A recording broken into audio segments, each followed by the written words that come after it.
YouTube, welcome to my YouTube channel, and today I am reviewing the Barbie movie. It is a 12A, therefore it is not suitable for children under the age of 12. I'm just pointing that out. The internet has screamed about this movie, good, the bad, the ugly. Conservative politicians and people are screaming. It's ridiculous. This is a movie that Whoopi Goldberg and I am going to say that is about a plastic small world toy for little boys and girls to play with. It is not supposed to give us a great insight into how genders are supposed to interact, because children are exploring. It's like going to the dressing up box and trying on the fairy suit or the clown suit or the fireman or the policeman, or pretending to be mummy or pretending to be daddy or pretending to be the radio, or even giving the weather report in the home corner. Children are trying on these roles. It doesn't mean they're going to keep them for life. They're just reflecting what they've seen through the subconscious and the conscious. That is how children learn. We learn through play. They try on these different roles and see if they fit. If they don't like them, they get rid of them. Basic play theory that most nursery nurses, in fact all nursery nurses, know. So I don't understand why people are screaming suddenly, oh, the girl is playing with a fire truck, the boy is dancing in a fairy suit. I'm like, yes, because they've got to explore their femininity and masculinity. Otherwise, they will be stunted. Doesn't mean that they're going to, down the road, that they're going to decide to do this, that or the other, because they're 7. And it's a stage that they go through. Anyway, that's got nothing to do with the Barbie movie, which is a 12A, which I've said. Okay, Barbie's been around for a very, very long time, over 60 years, just so you know. I've even got a little bit of information sheet, which I'm going to show you. Tiny little information sheet, which I'm going to read off. Ruth Handler is the creator, hence why people, you know, hence why she's like the creative figure within the movie. She's a little ghost that sits in a kitchen because, you know, women are civilised. They have cups of tea together, you know, and discuss their problems. They don't go all out chasing people through corridors. Cough, cough, Mattel. Loving, yes, it's satirical. Yes, you've got tongue-in-cheek humour. I'm loving the fact that they totally outright say that Ken and Barbie do not have any genitals, because they don't. Because every 7-year-old knows when you dress them up, take all the clothes off, put new clothes on, there's nothing there apart from obviously Barbie's got boobs, because adult women have boobs. That's just life, people. We need to move on and deal with our traumas. This movie is not a movie for children. It's for adults who grew up playing with Barbie. Obviously, children's childhood is very different now. They don't spend as long doing the small world play, which is stuff like Lego, Playmobil, Sylvanian Families, Barbies, etc., etc. The official logo for Barbie, which was adopted in 1984, you can be anything. Well, that's very nice, because children can be anything, because they're 7. We've got to try on all these roles to see if we like them or not. It became the official slogan in 2015. You know, I did a quick Google and learned all this. It's not difficult, not hard. Obviously, there's been issues with body image, because Barbie is a stick figure with boobs, you know, and that has been an issue. But with the rise of eating disorders in both male and female people that walk the earth, why are we not surprised? Look at the catwalk, look at stuff. There's also been the Bratz dolls that were a competition to Barbie. This has got actually nothing to do with the film, the stuff that I'm having to talk about to do this review, which is ridiculous. The film was great, wonderful performances from Ryan Gosling. I fully support his choice of playing Ken after seeing his own daughter's Ken lying down in the dirt next to a lemon. Because let me tell you, as if I can remember, Ken does not live in the Barbie house. He lives in the shoebox where the extra clothes and accessories go. Because Ken in Barbie's world is an accessory. I used him to help her reach stuff. I specifically remember, oh, I'm going to get my Ken out now because he can reach this high shelf. Because Barbie is shorter than Ken in doll form. But I'm a short person. That is my main use for men. Oh, they can reach stuff. And fix a car. That may be gendered, I don't know. But I just see them as tall people that can reach things. Very, very handy if I've not got one of those grabber things. But particularly in supermarkets, usually when there's like, I'm at the 4th shelf, which is pretty high for me, and I'm trying to reach the back thing. That's life. It's just a short person problem. We can solve that in Barbie's world because Ken was designed to be 1 inch taller than her. You know, so he has a purpose. You know, Ken is beach. I don't know what that is as a job. It's not a lifeguard, but I guess it's just sort of like overseeing the beach and making sure people are safe and alerting the lifeguard to dangers because he's tall. So it's like a human periscope with a surfboard that he can hold to keep him stable so he doesn't get tired legs. Okay. He's actually 2 years younger than Barbie and he was designed in 1961. Oh, Barbie's got 40 pets. Why do we need to know this? I do not know. All I know that this movie is being used to sell Barbie toys to adults. That is basically the people that buy Barbie. There is also the collecting Barbies, which are very, very, you know, high-end Barbies that are collected. There's also the role model Barbie, where they take women who've actually done scientific endeavours and turn them into a little Barbie figure that can be sold to children, which is cute. And there's the inclusive range, with different skin tones and abilities. Obviously in the movie we saw Barbie in a wheelchair and Barbie using a prosthetic limb. Very nice and inclusive. And obviously we had the black president of the Barbies. Because Barbie Land is run by women. Why would it not be? I mean, Ken's an accessory, for goodness sake. Sorry. That's just how the Barbie world was created. Because you've got to understand, I can't understand why people are saying there's no family in Barbie. I'm like, there's Midge and Alan. They got married. And Midge is permanently pregnant, which is a bit weird. But that's why that line got discontinued, because once you're in that family setting, you can't be anything. You can't explore different roles. I mean, yes, Barbie has dumped Ken. I was surprised that Blaine the Surfer was not in this movie. He was not. Loving the solo song by Ryan Gosling's Ken, the Malibu one. Loved it. Was great. Yes, it even had the future Doctor Who in this movie as a Ken. Loved lots of representation of Kens. I went to see a Barbie movie. I wanted to see a movie about Barbie. I got a Ken movie, but actually Ken needed to have that change.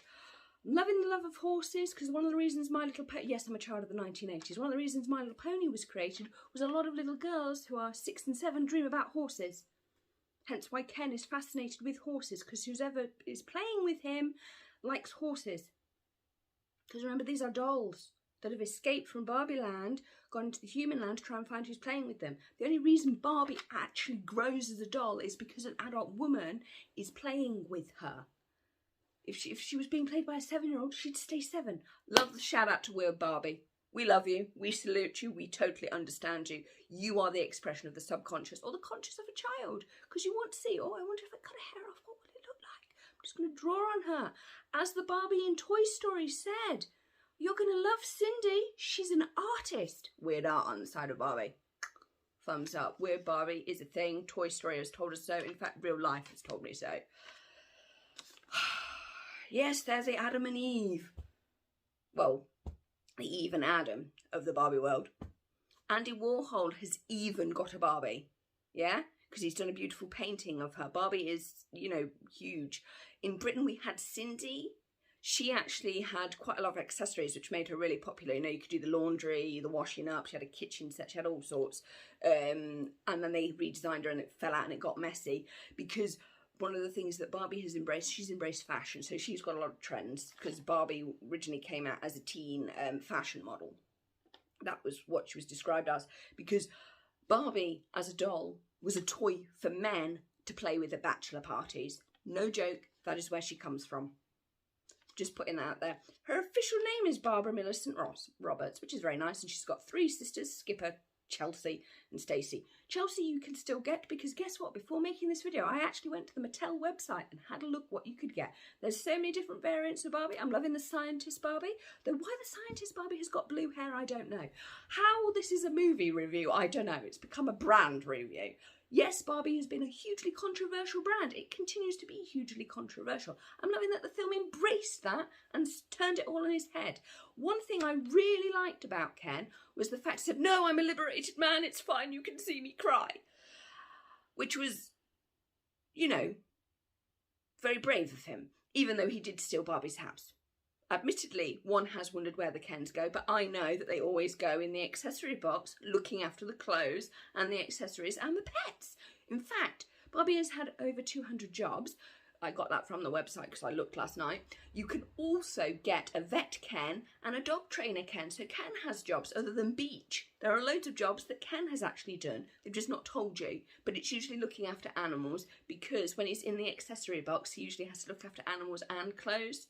So I'm just putting that out when he's, you know, not helping Barbie reach shelves. Yeah. There's Midge and Alan, loving Alan, and it's interesting that Alan was very supportive of this journey because he's actually one of the only grown-ups there. Midge and Alan are the only two grown-ups because they're married, they have a family, so their view of life is very different. And because there aren't multiples of them, they're unique, which is kind of cool. Yeah, I fully understand why people are cross, but there is faith in this movie. It's just really interestingly expressed. You've got the whole creator talking to the createe with the doll. I'm loving the fact that Margot Robbie's Barbie had an existential crisis. In fact, they both did, both Ken and Barbie did, which is good for them because they need to break out and explore new roles. If you don't grow as a person, you just end up trapped. That perfect life that she was living was not perfect. The poor woman couldn't even drink. She wasn't drinking, she was just lifting a carton to her face and, you know, putting a brush there and not brushing. I've spoke 11 minutes on this movie. And we've not talked about the great choreography or the singing. Beautiful. Well done. Mickey Mouse Club has done wonders for Ryan Gosling. I love the Mojo Dojo Casso House. I thought that was a great concept. In fact, there is a horse riding Barbie. You can get horses in Barbie. I've never seen Ken ride them. I guess he just sort of grooms them because he's taller. I don't know. He'd probably fall off, to be fair, because he is that extra inch taller. No offence to Ken, his job is to look for hazards and to assist with reaching of objects and obviously sorting out the car. I don't know why. See, this is the thing, because now we can no longer, you know, work on our cars at home because they've got computers in them and they've got to go to the garage, because if you do it, you get told off. You can just about, I think, change the oil and the water. That's about it. But I'm loving the fact that Ken owned up. He's great at doing stuff, and he realised that actually he didn't have the education to exist in the real world, where he was better off in Barbie Land, being one of those little court people, because actually by making those judgments it would help him grow.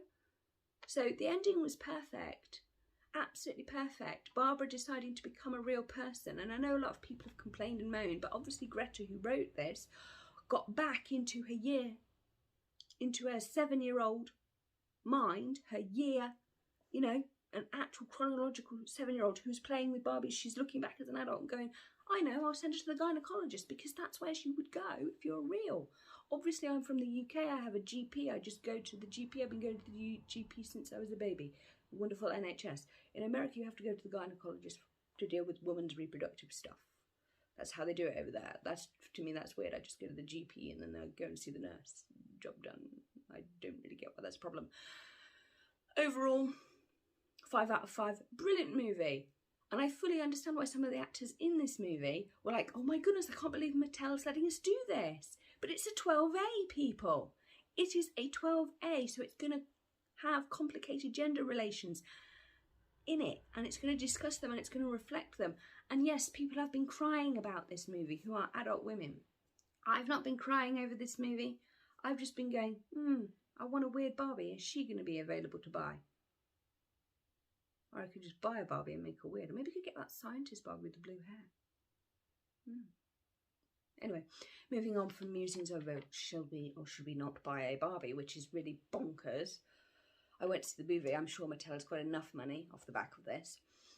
Overall, great performances. Wonderfully done and portrayed. Loved it. I would have loved them to actually have real sea and real water, but I fully get why they didn't. Loved it. It was a good movie. In fact, it had a lot of soul, a lot of heart, and it allowed people to be themselves. It allowed Barbie and Ken to actually understand what their relationship is. It allowed Ken to express that he would like more with Barbie, and it allowed Barbie to actually say, I don't want that, Ken. I want to be an independent woman in the real world. Which is lovely. Case closed. I don't see why there is such a problem, because anybody who's been working with you know, in the early years knows this, that little children need to play with a variety of roles. It doesn't mean that they're going to become a T-Rex or Batman or Superman, or that they're going to be Wonder Woman, or that they're going to do this, that or the other. And I'm loving the fact that they actually said, Barbie, you're doing too much, because it's a Wonder Woman problem. This is the problem that Wonder Woman in DC has, because she can do everything. It puts extra pressure on women, or women put that extra pressure on themselves, very much like the body image thing. I've got to look like this, I've got to look like that. Like, no, you've got to look like you. Just be comfortable, just Ken, or just you, or just Barbara. Just is enough. We don't have to be special or extraordinary, though it is kind of nice to have a special skill or whatever. People are people, and that's fine. We've got to have more self-love between men and women, and men for themselves, women for themselves. I'm not saying they're going to be lesbian or gay or anything like that. It's just, you know, self-confidence, people, and self-esteem is important. But have people shouting about a 12A doll movie really says a lot about them. The fact that this movie has allowed Ken and Barbie to deal with some of their long-standing issues within the brand and actually bring it all to the fore and enable them to move forward in a more positive, in a more progressive mindset says a lot. I love the fact that Ken was like, no, I'm a liberated man, you can see me cry. And I know people are angry that Ken never apologised for stealing Barbie's house, but I don't think Ken needed to, because Barbie fully understood why he did what he did and why she said that she was sorry for ignoring him and not including him and not making space for him within the space. And I know people say, well, that's women blaming, you can't, blah, blah, blah. And I'm like, yeah, but Ken's younger than Barbie. You know, they've got the mind of like an 8-year-old. And it's just been opened up to real world problems. It's going to be lovely. Lovely ending. I really liked it. But then again, I guess I'm just maturer than most people. And I can't understand why people say, it's not good, there's no family, no fifth. And I'm like, it's a full-on Genesis metaphor. If you can't see that, what Bible have you been reading? I love the inclusion of Ruth, where she said to her, look, you've got two choices. You either stay in Barbie land, or you become a real woman. The choice is yours. Spoiler warning. You know, this is why I've waited to do this. But you must choose. And I'm loving the fact that when she said to her, I'm not going to make you do anything, I'm just going to allow you to self-actualise. And the memories that she was sharing were both Ruth and her daughter Barbara and all the women that have ever played with Barbie, because girls play with Barbies, but then they become women reflecting on what they've played with. And that is what this movie is about. It's about a lot of people who have enjoyed playing with Barbies, both men and women have played with Barbies and Kens. And this is their reminiscence, their nostalgia of it. Because remember, what did we learn from the Matrix Resurrection, Matrix 4? We learned that nothing soothes anxiety than nostalgia. Hence why we're getting a lot of these brands doing movies. Lego movie, Lego Batman movie, got a Teenage Mutant Turtle movie coming out that looks very good. I'm probably going to wait to see that. I might go and see it, don't know. But can I really just review Oppenheimer, because that was a cerebral movie. Barbie was a cerebral movie in a very different way, in about how genders work. Remember, gender is a social construct. Biological sex is X, XY, and intersex. There are 3 sexes, because not everybody gets born with the correct reproductive organs. It's a fact of life, but it's very rare. You can Google it, I assure you. It's a 12A. This movie is a 12A. Remember when I reviewed the trailers, I did say I don't think this is going to be a movie that children would necessarily want to go. I fully appreciate that some children have gone to see it, and that's fine. They've been very happy, dressed up with their little crowns and pink things, and happy days for all of that. I'm loving the inclusion of the mermaids. They're very important in the Barbie world. Had to be done. 5 out of 5 for me. Excellent performance. It's not a problem. I enjoyed the movie. I watched it after watching Oppenheimer. It was actually really good to do that. But then again, I thought about it, and actually it did make me a little bit depressed. Like, oh, they've gone the gender route. I was expecting a Barbie movie. I got a Ken movie. I loved the Mojo Dojo Casa House. I want one. That was pretty good. And I fully understand why Ken would love horses. Though I fully appreciate why he gave up on patriarchy, because it wasn't really about horses. I fully support his logic there. That logic is sound. It's beautiful child logic. Let's not insult it. Okay, I've nearly spent 20 minutes talking about this movie. 5 out of 5 for me. Can we move on? It's not going to destroy your life. It's perfectly fine. Barbie has always had the motto, you can be anything you wish to be. And that is not a bad thing. It's about letting people explore different jobs. She's got 200 jobs. Admittedly, we just dealt with the stereotypical Barbie, and I think that was good that we did. But we did see a range of Barbies doing lots of different things, loving that Ken hurt himself and had to be helped. That's not a bad thing. I fully get why Ken would want to be a doctor, though, after seeing that. Anyway, 5 out of 5. Please like, comment, and subscribe, and don't forget to click the notification bell. Yes, some people may have a go at me for this review. I'm like, whatever. If all you're going to do is just like moan about a doll movie, you need to get a life. I'm hopefully going to be reviewing Oppenheimer, which is, I was just blown away by that movie. That movie was awesome. Barbie movie was awesome in a different way. Love the glitz, love the glamour, love the sparkles. It just was so nice. Looking at it was everything a Barbie should move. Weird Barbie, we salute you. Thank you for being Weird Barbie. Anyway, I am now done. This is the end of my review.